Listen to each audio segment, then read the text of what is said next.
This is from our subscriber, Aunt Pew. It's a languaging question.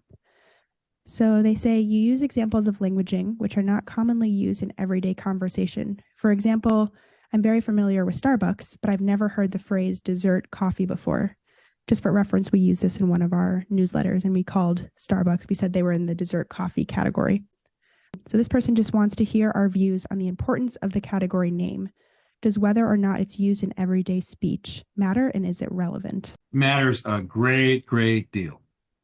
So if Starbucks, it's an interesting one. In their situation, they probably wouldn't want to be known as a dessert coffee business because for just mostly for legal liability reasons and whatnot, but like that consumers get them as a dessert coffee business is incredibly important. And the way that they did it was by languaging something entirely new, e.g. Frappuccino.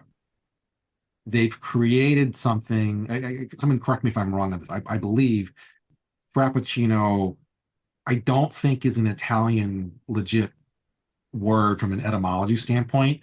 It is an Italian sounding American bastardized version of what they were talking about.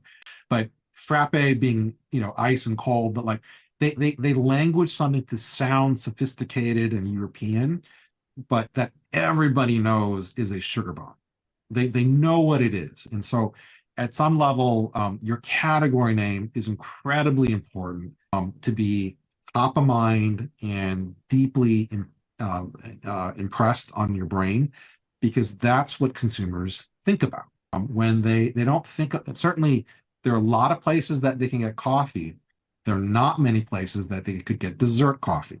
And so the importance of that is important, not only because of the obvious so that consumers can find you, but if you read our most recent mini book on Simplicity is Velocity, it is incredibly difficult to come up with something powerful, pithy, and poignant like dessert coffee.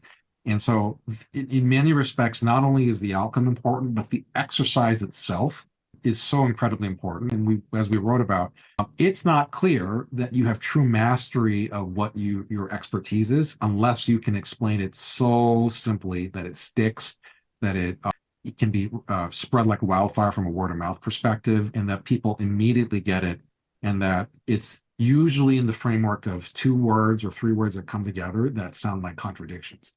Like dessert coffee usually associated with morning, pick me up, dessert usually not. So that inherent contradiction is an important part of it. And the journey of figuring out your category name is as important as the category name itself. A, because you have to simplify it, and B, because of the art and the craft of putting 2 opposing ideas at the same time that arrests a consumer or customer who's on autopilot and not thinking about anything, and gets them to stop, double take, and say, what in the world did you just say? And let me learn more about it. 100%. Let me come in with 2 examples, one B2B enterprise and one B2C. Sun Microsystems, back in the day, the early days of the internet, was a very important company.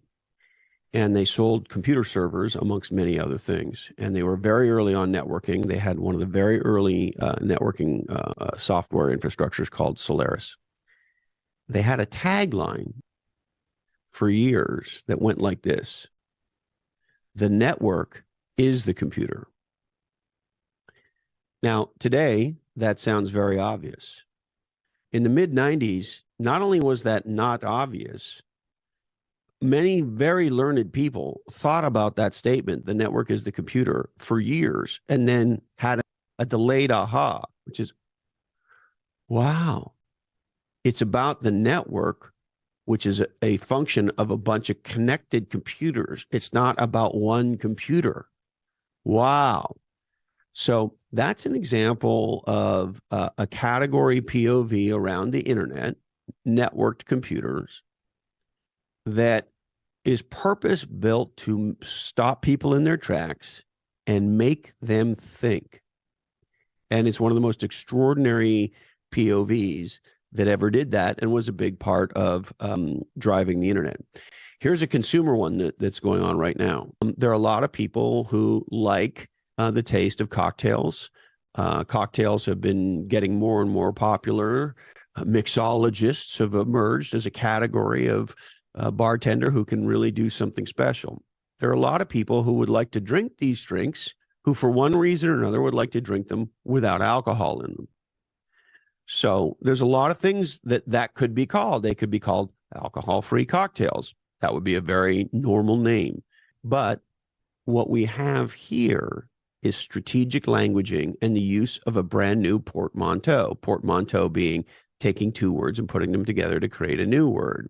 And this is why this category of alcohol-free cocktails in part has exploded. And the category name is mocktails. And you can have a very tasty mocktail. I have. I asked them to put alcohol in it to make it even better, but that's just me. Just a quick segue here, Christopher. Yeah. Keurig, I can talk about this now because it's all out there in the open. Big innovation, obviously, hot single serve coffee. Second big innovation was, if you remember, Keurig Cold, which was all about soda. And to much of my dismay, had tried very hard to argue bad second category to tackle. Right. There is no problem with soda. There is no on-premise soda, and there's no super premium ding-dong soda to create a price gap. What they should have done was exactly what you had said, is mixed drinks, cocktails, and mocktails. Very easily, mocktail, easily done in a K-cup, add your own booze, good to go. Or not, right? Mocktail or cocktail. Mocktail or cocktail. And there is technology where you could have dehydrated alcohol into a powder. Now, that's a little bit of a third rail because that can be tricky and sticky for a lot of reasons. But that being said, alcohol mimics the category dynamics of coffee in a way that, and partly it makes me wonder, had I thought of the languaging and gotten that right, maybe we would have been more convincing about that, of cocktails and mocktails. So, mocktail is legendary category design, and there's no doubt, if you look at the popularity of mocktails, it has been in part driven by the powerful, super smart languaging that creates the category. It's even fun to ask for one. You don't feel like a donkey in a bar or restaurant acting for a mocktail. It's kind of cool. I was just looking up K-Cups, and they actually have Kahlua coffee now. So there would have been a great overlap between. That was the bridge. You just nailed it. Because people, you can have Irish coffee.